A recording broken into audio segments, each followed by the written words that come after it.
اگلی دعا جو قرآن پڑھنے سے پہلے پڑھی جانی چاہیے وہ ہے ربی زدنی علما. ربی کا مطلب ہے اے رب، اور زد اردو میں بھی استعمال ہوتا ہے زیادہ کے لیے، وہی زیدال ہے. زد زیادہ کر دے، نی مجھے، علما علم میں، کہ میرے علم میں اضافہ کر، کہ ایسا نہ ہو کہ جو کچھ مجھے آتا ہے میں یہاں آنے کے بعد بھی بس اسی پر رہوں. نہیں، مجھے ہر روز زیادہ سے زیادہ عطا کرتا چلا جا. اس لیے کہ علم کی کوئی حد نہیں، علم کا کوئی کنارہ نہیں، اور دو چیزوں کا حریص ایسا ہوتا ہے کہ جن کی حرص کبھی ختم نہیں ہو سکتی. ایک تو مال کا حریص اور دوسرا علم کا حریص. تو ہمیں دعا یہ کرنی ہے کہ یا رب ہماری یہ حرص کبھی ختم نہ ہو اور اس میں اضافہ ہی ہوتا چلا جائے. کیونکہ جب حرص ہوتی ہے تو انسان اس چیز کو اکٹھا کرنے اور جمع کرنے کی کوشش کرتا ہے. جب طلب ہی نہیں ہوتی، پیاس ہی نہیں، تو پانی چھوڑ شربت اور بہترین سے بہترین ڈرنک آپ کے سامنے رکھا ہو، آپ اسے نہیں اٹھائیں گے. تو اس حرص میں اضافہ کر اور پھر اس کے مطابق نفع مند علم بھی مجھے عطا کر. اس لیے یہ دعا پڑھنا بہت ضروری ہے. آپ کو معلوم ہے یہ دعا کس کو سکھائی گئی تھی؟ نبی اکرم صلی اللہ علیہ وسلم کو. وَقُلْ رَبِّ زِدْنِي عِلْمًا، اور آپ کہہ دیجئے یا آپ کہا کیجئے کہ اے رب میرے علم میں اضافہ فرما. اللہ کے رسول صلی اللہ علیہ وسلم جن کے معلم خود اللہ سبحانہ وتعالی تھے، ان سے کہا جا رہا ہے کہ آپ اور مانگیے.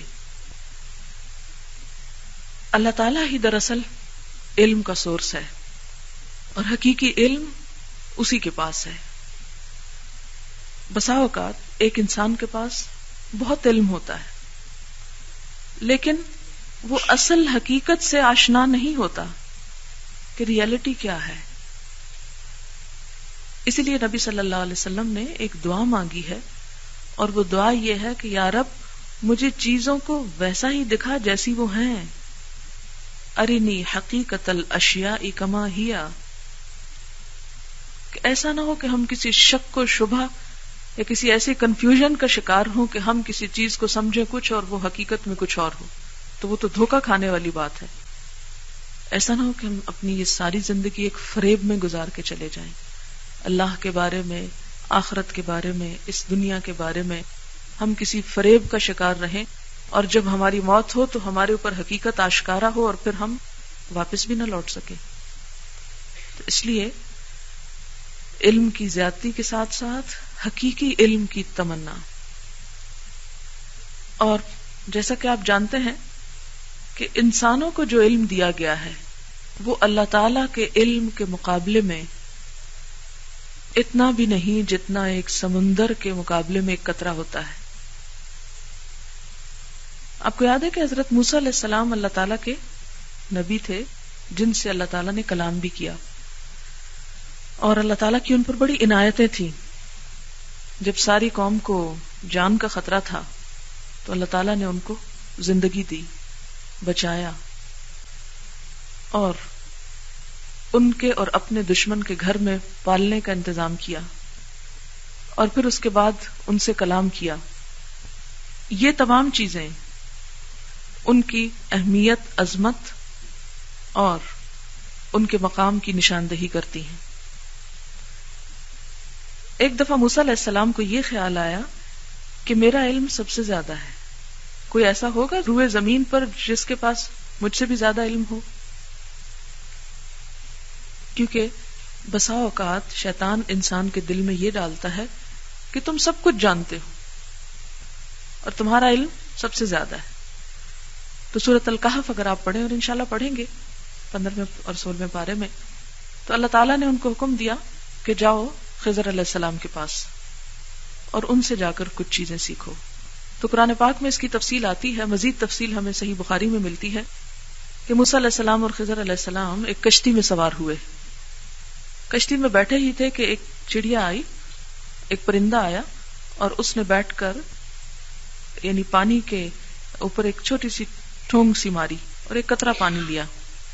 تو اس پر حضرت خضر علیہ السلام نے حضرت موسیٰ علیہ السلام کو یہ بتایا کہ اللہ تعالیٰ کے علم کے مقابلے میں ہمارا علم بس یہ ایک قطرہ ہے. اور اس کے بارے میں دلائل آپ کو آئندہ انشاءاللہ دیکھیں گے. یہ بات میں اس لیے کر رہی ہوں کہ ہم اللہ تعالیٰ کے علم کو پا نہیں سکتے.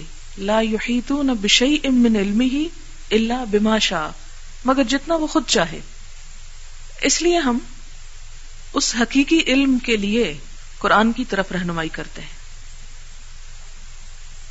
کہ جس نے اس پوری کائنات کو بنایا اور جس کا علم ہر چیز سے زیادہ وسیع ہے. اور کائنات کے بارے میں آپ جانتے ہیں کہ ملینز آف ٹریلینز گیلیکسیز اور ان میں ستارے اور معلوم نہیں کیا کچھ.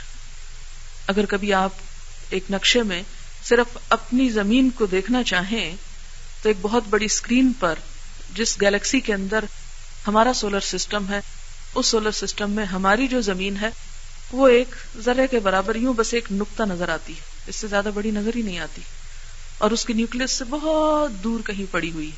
اور یہ ایک گیلیکسی کا حال ہے. اور باقیوں کو تو آپ چھوڑ ہی دیں کہ ان کی تعداد معلوم ہی نہیں، اس میں اضافہ ہی ہوتا چلا جاتا ہے. ایسی کئی لاکھ گیلیکسیز کے بارے میں بتایا جاتا ہے. تو اس کائنات کا چونکہ خالق اللہ تعالیٰ ہے اور ہمارا خالق بھی وہی ہے، اور پھر قرآن بھی اس نے بھیجا ہے. اس لیے دنیا کا کتنا بھی علم انسان کے پاس ہو، کیسا بھی کیوں نہ ہو، جب تک وہ قرآن کی طرف رجوع نہیں کرتا، قرآن سے رہنمائی حاصل نہیں کرتا، قرآن کا علم حاصل نہیں کرتا، اس وقت تک وہ جاہل ہے. اس لیے کہ وہ حقیقت کو نہیں جانتا، حقیقت سے بے خبر ہے. کیونکہ حقیقت کے بارے میں سب سے بڑی خبر خود اس خالق کے کائنات نے دی ہے، اور جب تک اس کی خبر ہمیں نہیں پہنچتی، جب تک ہم وہ نہیں جانتے، اس وقت تک سب جانا ہوا نہ جاننے کے برابر ہے. کیونکہ وہ سارا علم، اس کی پھر انٹرپریٹیشن ہم کسی اور ریفرنس میں کرتے ہیں. تو بہرحال یہ تو تھی اس بات کی ابتدا اور تمہید کہ ہمیں قرآن کی طرف رجوع کرنے کی ضرورت کیا ہے. آپ دعا پڑھ لیجئے 3 دفعہ رب زدنی علما، شعور کے ساتھ. رب زدنی علما، رب زدنی علما، رب زدنی علما.